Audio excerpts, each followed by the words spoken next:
Hello friends, मैं जितेंद्र सिंह। स्वागत है आपका वसंत क्लासेज पर। तो आज की क्लास में हमारा टॉपिक है अध्याय 2 बहुपद, और इसके जो महत्वपूर्ण प्रश्न है उस पर आज चर्चा करेंगे। तो चलिए शुरू करते हैं कि इस अध्याय में से आपको बोर्ड में से किस प्रकार से क्वेश्चन बन सकते हैं और किस प्रकार के क्वेश्चन आपको यहाँ से मिलेंगे इस चैप्टर से। तो ये अध्याय है आपके टोटल 3 नंबर का है, ठीक है। उसमें से एक क्वेश्चन आपको 1 नंबर का पूछा जाएगा और एक क्वेश्चन है वो 2 नंबर का। तो 2 नंबर का क्वेश्चन आ गया यहाँ से एक क्वेश्चन, और 1 नंबर का भी एक क्वेश्चन है वो पूछ लेंगे। तो आपके पास टोटल कितने नंबर बन जाएंगे? 3। अब इसमें रहता क्या है भाई, किस तरह के क्वेश्चन बनेंगे और क्या टॉपिक से क्वेश्चन बनेंगे। तो जैसे का अध्याय का नाम है बहुपद, तो सबसे पहले तो हम चर्चा करेंगे कि बहुपद है क्या, ठीक है। अब बहुपद को देखें तो बहुपद किसे कहेंगे कि कोई भी अगर संख्या है, मतलब कोई भी आपके बीजीय व्यंजक दिया हुआ है, उस बीजीय व्यंजक की कोई घात है वो क्या हो? पूर्ण संख्या हो। किसी भी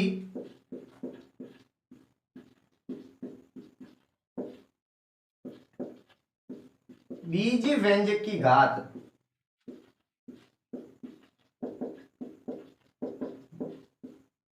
यदि एक पूर्ण संख्या हो,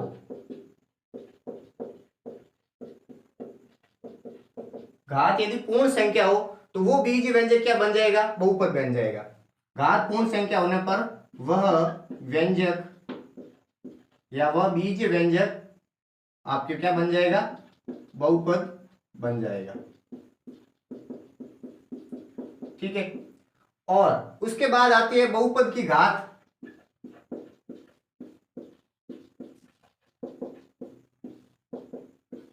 अब बहुपद की घात किसे कहेंगे?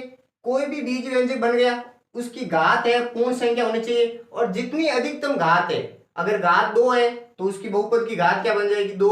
अगर घात 3 है तो उसकी घात भी क्या बन जाएगी? 3। अगर कोई भी घात आपको नहीं दी हुई है तो वो घात क्या रहेगी? एक घात मानी जाएगी। तो बहुपद की घात जो अधिकतम घात दी हुई हो, जो बहुपद की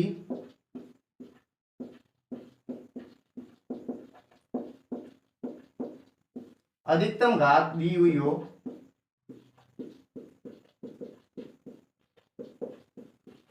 वह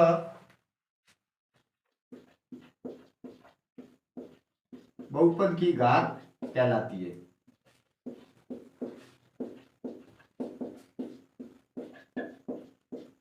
जैसे कि एग्जांपल ले लें हम, अगर आपके पास एग्जांपल हो 4x² प्लस 2x प्लस 3, ये आपको क्या दिया हुआ है? एक बहुपद दिया हुआ। अब इसकी अधिकतम घात, घात तो इस पर भी है, दी हुई नहीं है, लेकिन इस पर क्या मान के चलेंगे कि इसके ऊपर घात कितनी है? 1 है, और यहाँ पर घात है वो 0 मानी जाती है, क्योंकि यहाँ पर आपके पास चर है वो एक भी नहीं आया होता है। यहाँ पर चर आया हुआ है, यहाँ पर चर आया हुआ है। अब यहाँ चर पद की अधिकतम घात क्या है? बहुपद में, यहाँ लिख लेना, बहुपद में चर पद की, बहुपद में चर पद की अधिकतम घात क्या कहलाएगी? आपके बहुपद की घात है। अब यहां बहुपद का अधिकतम घात कितनी बन रही है? 2 बन रही है, तो बहुपद की घात क्या बन जाएगी? बहुपद की घात आपके रहेगी 2। अगर इसी तरह अगर मान लो यहाँ 3 आ जाए घात में, तो वो क्या घात बन जाएगी? अधिकतम घात 3 है। किसकी? चर पद की अधिकतम घात 3 है, तो बहुपद की घात भी क्या रहेगी? 3 रहेगी। अब यहां पर अगर मान लो यहाँ पर कोई आपके पास दे दे 2x प्लस 3, ये भी क्या है? बहुपद है। अगर ये बहुपद है तो इसमें तो घात कितनी है? अधिकतम 1 है, चर पद है, x है, और x की घात कितनी है? 1 है। तो यहां पर बहुपद की घात क्या बन जाएगी? बहुपद की घात आपकी कितनी रहेगी? 1, ठीक है। अब ये तो हो गए भाई पाठ के नाम के अनुसार बहुपद और बहुपद की घात क्या होती है। अब यहां पर चर्चा करेंगे हम कि भाई ये बहुपद होते कितने प्रकार के हैं, ठीक है। तो चलिए आगे बढ़ते हैं। अब हमने क्या पढ़ा कि भाई बहुपद क्या है और बहुपद की घात क्या है। अब बात आती है कि बहुपद होते कितने प्रकार के। तो टोटल आपके पास है, आपके 10th के सिलेबस में माना जाए तो आपके पास 3 तरह के बहुपद है। एक तो आपके पास रहता है रेखिक बहुपद, दूसरा रहता है द्विघात बहुपद, और तीसरा रहता है त्रिघात बहुपद, ठीक है। ये 3 तरह के बहुपद है आपके पास यहाँ उपस्थित है। अब रेखिक बहुपद किसे कहेंगे? कोई भी बीजीय व्यंजक जो समीकरण बन रही है उसमें अधिकतम घात कितनी हो? 1 हो। अधिकतम घात आपके पास कितनी रहनी चाहिए? अगर एक है तो वो बहुपद कैसा कहलाएगा, रेखिक। अधिकतम घात यदि 2 है, 2 है तो अब नाम से ही पता चल रहा है रेखिक मतलब कोई भी सरल रेखा, उस हिसाब से आपके पास बन रही है बहुपद, तो क्या बन जाएगा, अधिकतम घात 1 रहेगी। द्वि, अब यहाँ द्वि आ रहा है, इसका मतलब घात कितनी रहेगी, 2। यहाँ त्रि आ रहा तो इसका मतलब अधिकतम घात कितनी रहेगी, अधिकतम घात आपके पास है 3। ये तो हो गया कि भाई इसकी घातें कितनी होगी। अब इनका व्यापक रूप देखा जाए कि भाई रेखिक बहुपद में समीकरण बनेगा वो किस रूप में बनेगा, द्विघात का बहुपद है उसका समीकरण किस रूप में बनेगा, और त्रिघात का बहुपद है उसमें समीकरण किस रूप में बनेगा। तो रेखिक बहुपद का व्यापक रूप होता है bx प्लस सी। अब bx प्लस बी और सी कोई जरूरी नहीं है, आप इसकी जगह कोई और भी नाम ले सकते हो, क्योंकि b और c है वो वास्तविक संख्याएं मानी जाती है। अब इसमें द्विघात है तो अधिकतम घात क्या रह जाएगी, 2 रहेगी। तो हमने क्या मान लिया, ax square plus bx plus C. यहां आ रही है त्रिघात तो क्या बन जाएगा, ax cube plus bx square plus cx plus d, बराबर में आप इसके 0 मान के चल सकते हो। अब 0 क्यों मानेंगे, इसमें आगे आपके पास टॉपिक आएगा शून्यकों का, उसमें आपको इस समीकरण के बराबर में क्या मान के चलना पड़ेगा, 0। तो हम व्यापक रूप में भी, इसके व्यापक रूप होता तो इतना ही है, लेकिन हम बराबर में शून्यकों की जांच करनी पड़ेगी, उस हिसाब से इसके बराबर में हम क्या मान सकते हैं, 0 मान सकते हैं। अब b और c क्या है, वास्तविक संख्याएं। यहां पर कोई भी आपके पास संख्या है, b का मान 3 आ गया, 4 आ गया, c का मान आ गया, कोई भी संख्या, तो वो जो संख्या मिलेगी वो आपके पास क्या मिलेगी, b और c का मान। यहां पर भी a, b और c का मान क्या रहेगा, वास्तविक संख्याएं। और यहां पर 4 बार आ रहा है तो a, b, c और d ये भी क्या है, वास्तविक संख्याएं। ठीक है, ये तो हो गए इनके व्यापक रूप की बात। अब देखो यहां पर कंडीशन क्या रहती है कि b का मान क्या नहीं होना चाहिए, 0 नहीं होना चाहिए। यहां कंडीशन रहती है a का मान क्या नहीं होना चाहिए, 0। यहां पर भी a का मान क्या नहीं होना चाहिए, 0 नहीं होना चाहिए। अब क्यों नहीं होना चाहिए, देखो अगर यहां पर b का मान हम 0 कर लेंगे तो 0 करते ही 0 किसी भी संख्या से गुणा होकर वापस क्या बन जाएगा, 0। ये पूरा का पूरा 0 बन जाएगा, पीछे क्या बनेगा, c बनेगा।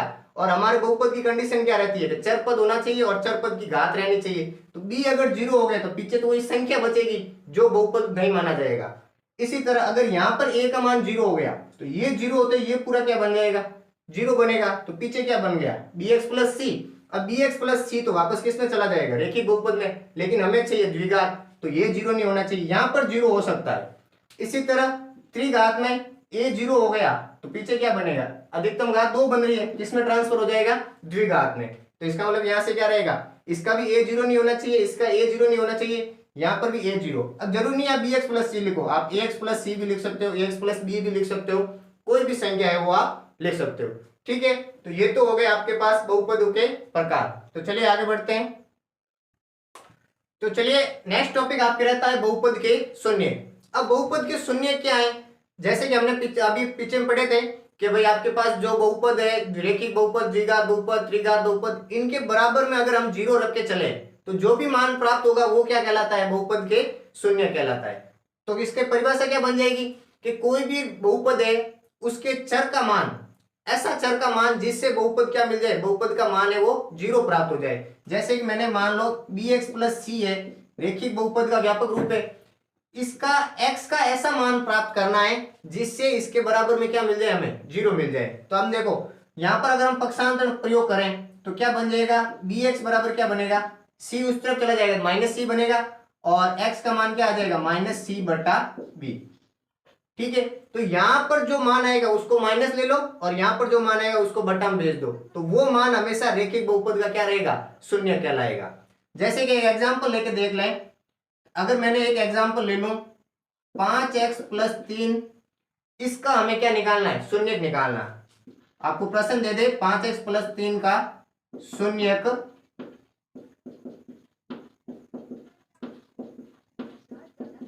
ज्ञात कीजिए।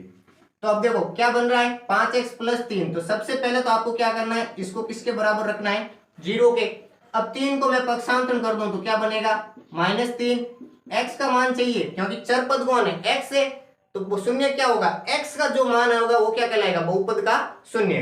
तो x का मान चाहिए तो 5 या गुणा में उस तरफ चला जाएगा तो क्या बन जाएगा, भाग में। तो x का मान हमारे पास क्या मिल गया, -3/5। अब ये -3/5 है वो किसका शून्य के, इस 5x + 3 का, जिससे हमें अगर ये -3/5 यहां पर रखोगे आप मान, तो हमेशा इस समीकरण का मान क्या मिलेगा, 0 मिलेगा। आप भले जांच भी कर सकते हो, x का मान यहां रख के देखो, 5 कोष्टक -3/5 + 3 बराबर क्या लेके आना है, 0 लेके आना है। तो ये 5 से 5 कट गया, -3 + 3 कट जाएगा, क्या मिल जाएगा उत्तर आपको 0। इस हिसाब से ये क्या हो गया, इसका शून्य हो गया। शून्य का मतलब ही यही है कि इस समीकरण को हमें क्या मान प्राप्त करना है, 0। अब यहां बात आती है, रेखिक बहुपद है तो शून्य कितने होंगे,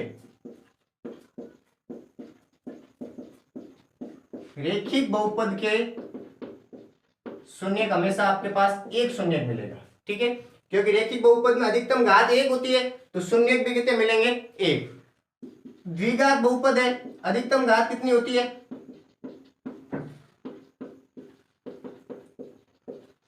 अधिकतम घात 2 है, तो शून्य भी कितने, 2। त्रिघात बहुपद है,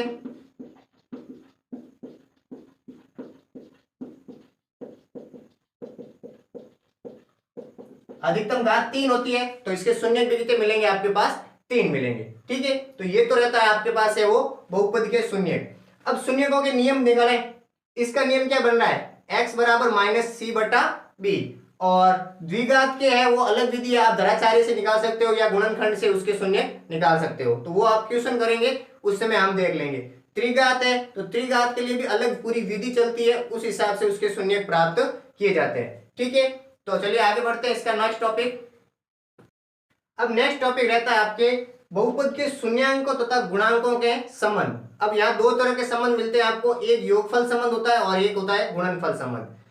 अब किनके बीच है, शून्यांकों, तो मतलब शून्यक अपने आपने प्राप्त किए थे।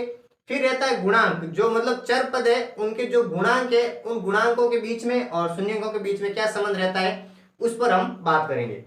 अब देखो बहुपद कितने, 3। रेखिक, यहाँ रेखिक बहुपदों का संबंध आप प्राप्त नहीं कर सके, क्योंकि रेखिक बहुपद में शून्य एक ही होता है। अब एक शून्य का क्या संबंध निकालोगे, शून्य संबंध किसमें निकलेंगे, 2 या 2 से ज्यादा में, क्योंकि एक का कोई संबंध नहीं निकलता है।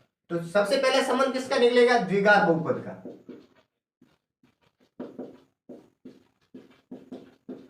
अब दो संबंध है, योगफल और गुणनफल, तो द्विघात बहुपद का योगफल संबंध,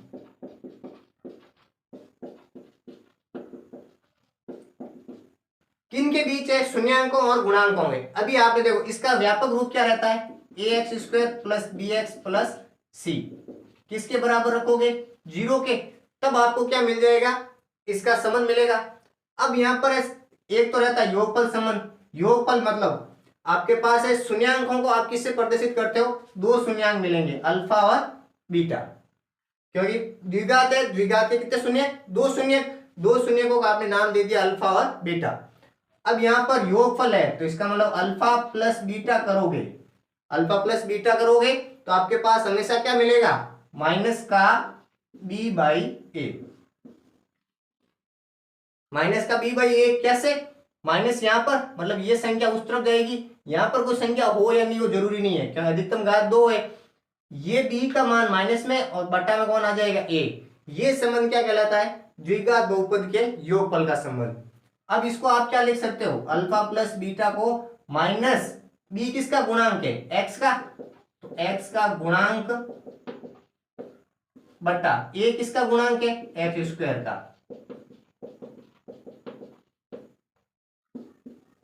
ये आपके पास संबंध आ गया। अल्फा और बीटा क्या है, शून्य के, तो शून्यांकों का गुणांक आ रहा है, तो शून्यकों और गुणांकों के बीच संबंध मिल गया। ये संबंध किसका है, योगफल का। इसी तरह गुणनफल का संबंध, द्विघात बहुपद का गुणनफल संबंध। अब गुणनफल संबंध, अल्फा और बीटा 2 ही रहेंगे शून्यांक, तो अल्फा गुणा बीटा किसके बराबर रहेगा, c/a के। c कौन है, लास्ट वाला। अब इसको आपने क्या नाम दे दिया, अल्फा गुणा बीटा क्या रह जाएगा, अचर पद बटा एक्स स्क्वायर का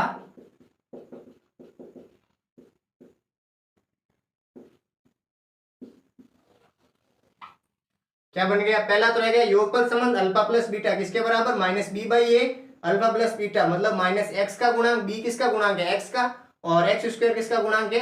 ए का। तो एक्स स्क्वायर यहाँ पर आ गया, ए का मान रहेगा। और यहाँ अगर गुणनफल में देखें तो दोनों गुणा हो रहे हैं किसके बटा में? सी बाई ए। सी क्या रहता है? अचर पद, क्योंकि यहाँ पर कोई भी चर पद नहीं आ रहा साथ में, तो सिर्फ क्या है? अचर पद है। और बटा में क्या रह जाएगा? एक्स स्क्वायर का गुणांक। ये तो आपके पास आ गया द्विघात का, ठीक है। अब इसी तरह इसके संबंध किसके रहेंगे? गुणनफल के संबंध है वो किसके? त्रिघात बहुपद के भी हम देखते हैं। अब नेक्स्ट टॉपिक रहता है त्रिघात बहुपद के लिए शून्यांकों और गुणांकों के बीच संबंध। तो त्रिघात बहुपद के लिए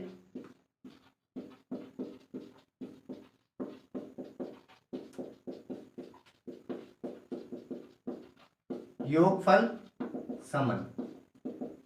अब इसका त्रिघात का व्यापक रूप क्या रहता है? A x cube plus B x square plus C x plus D किसके बराबर? 0 के बराबर।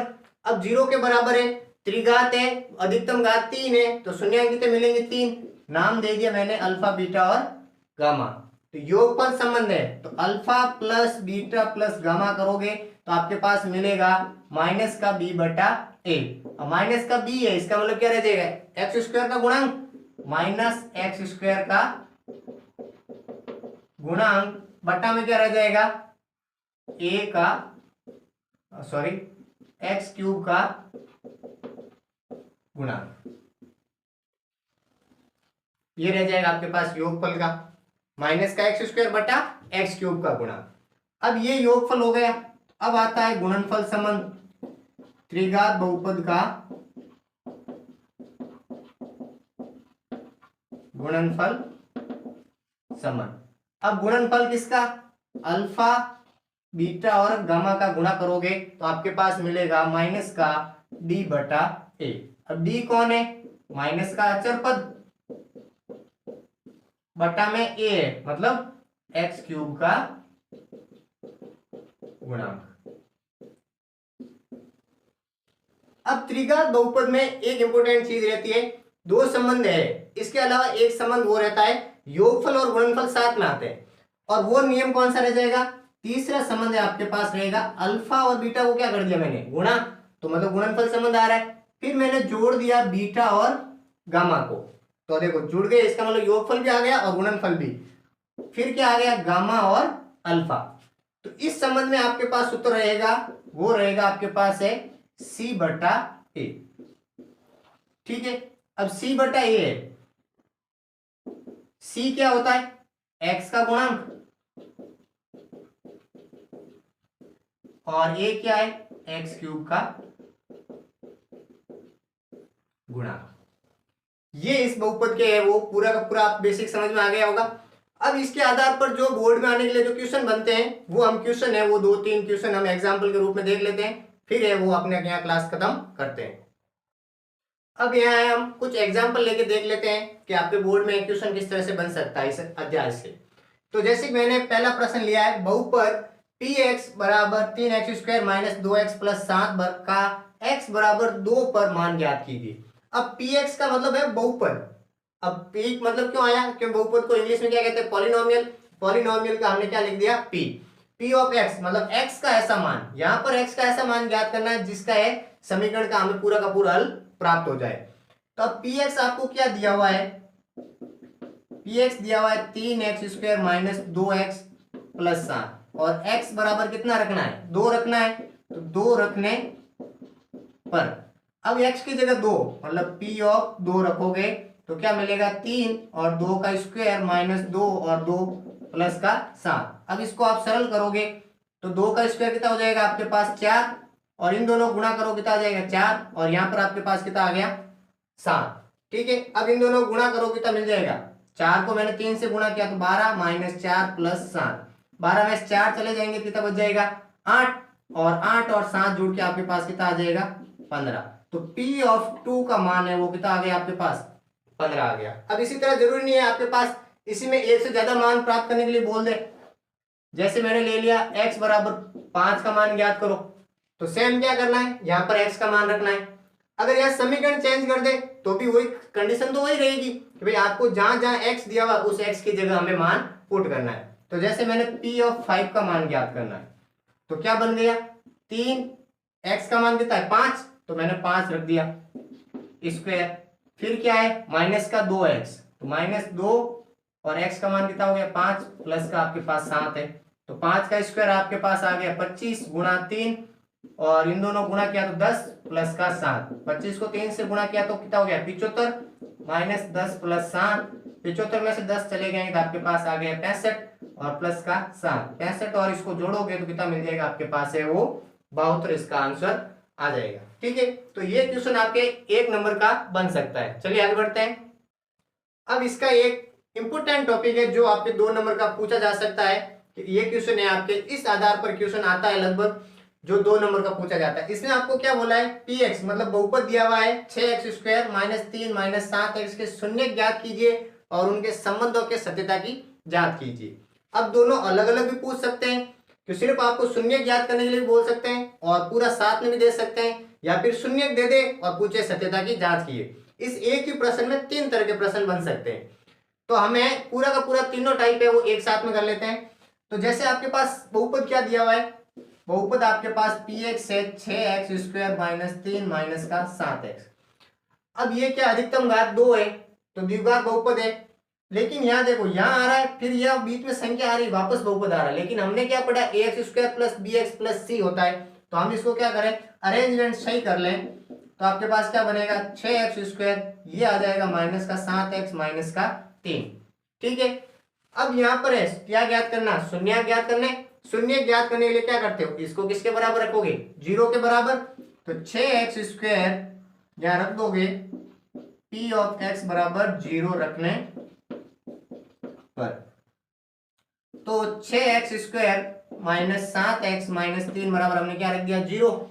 अब यहाँ पर है द्विघात बहुपद के शून्य कैसे ज्ञात करोगे, या तो द्वैधाचार्य सूत्र लगाओ या फिर आप क्या कर दो इसके गुणनखंड।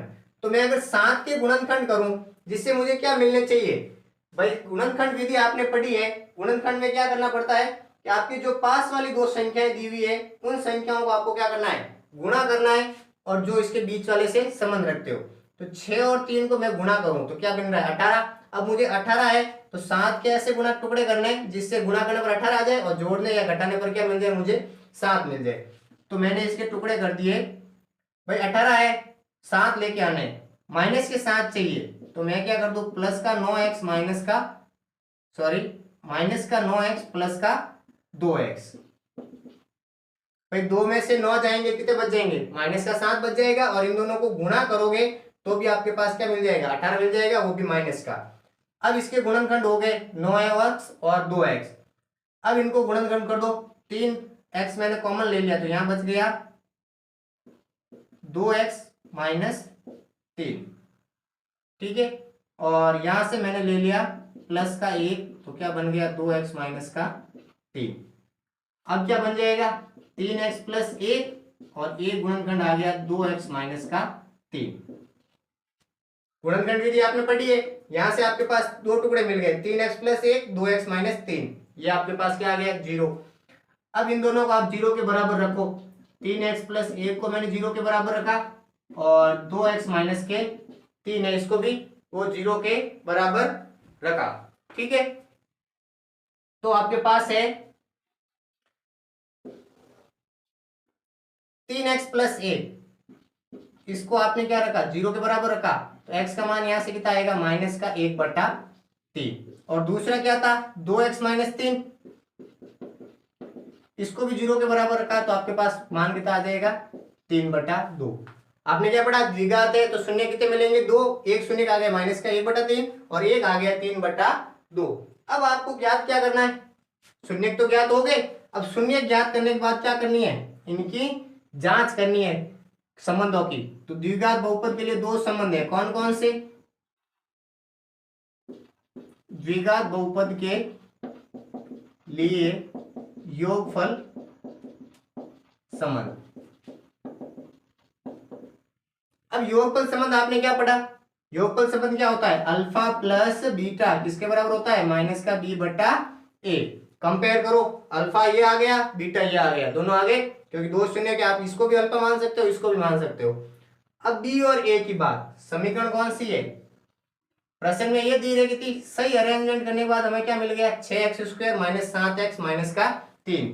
तो यहां से आपके पास ए का मान कितना मिल रहा है 6, बी का मान कितना मिल रहा है माइनस का 7, और सी का मान कितना मिल रहा है माइनस का 3। अल्फा का मान कितना माइनस का 1/3 प्लस 3/2, किसके बराबर हो गया माइनस का। अब देखो यहाँ माइनस 1 पहले से, 1 माइनस यहाँ पर है, ए का मान कितना है 6, इन दोनों का लसअप लिए कितना आ गया 6, और यहाँ पर सर आप सरल करोगे तो आपके पास आ जाएगा -2 प्लस 3 दूनी 6, और ये हो गया -2 प्लस 9, ये कितना हो जाएगा 7/6। 9 में से 2 चले जाएंगे तो आपके पास कितना मिल जाएगा 7/6 बराबर 7/6। तो देखो संबंध सत्यता जांच हो रही है, दोनों तरफ क्या आ रहा है बराबर आ रहा है, इसका मतलब योगफल संबंध तो सत्य है। अब याद करें गुणनफल संबंध,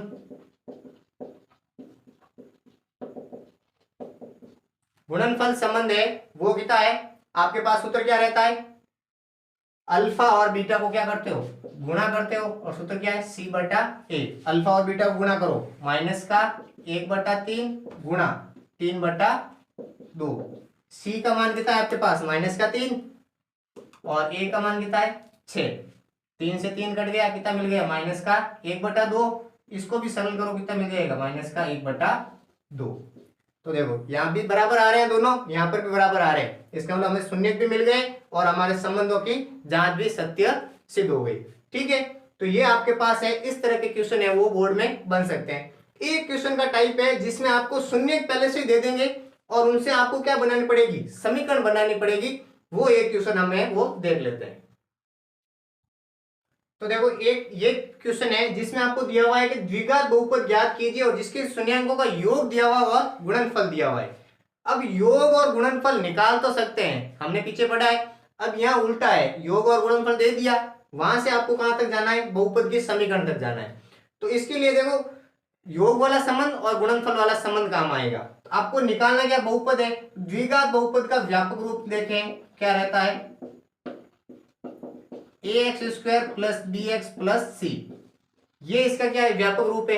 हमें दिया गया क्या है गुणनफल और योगफल, तो बहुपद का योगफल क्या रहता है अल्फा प्लस बीटा बराबर -b/a, जो कितना दिया हुआ है 4 दिया हुआ है,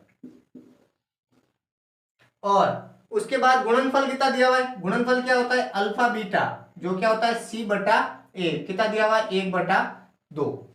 अब देखो यहां से हम क्या करें, x तो वापस वही रहता है क्योंकि समीकरण में कोई चेंज नहीं, यहां पर भी x है वो सेम रहता है, c के साथ में कोई संख्या नहीं। अगर हम यहाँ a b और c का वैल्यू निकाल लें तो सीधी की सीधी यहाँ वैल्यू रखें तो हमारे पास समीकरण बन जाएगी। अब यहाँ से कंपेयर करो, अगर मैं इसके बट्टा में 1 मान लूं तो देखो यहाँ से b का मान कितना मिल रहा है, b बराबर मिल रहा है माइनस का b है वो अगर 4 मिल रहा है तो प्लस का b कितना मिल जाएगा -4, और a को देखें तो कितना मिल रहा है a, यहां पर कंपेयर करो तो c का मान कितना मिल रहा है 1 और a का मान कितना मिल रहा है 2, लेकिन होना क्या चाहिए a दोनों जगह सेम होना चाहिए। अगर यहाँ a सेम नहीं है तो यहाँ 2 है यहाँ 1 है, इसको मैं अगर 2 से गुणा करूं तो बन क्या रहा था b/a, मतलब ऊपर नीचे दोनों से क्या हो जाएगा गुणा हो जाएगा। ये एक आप सही से देख लेते हैं एक बार,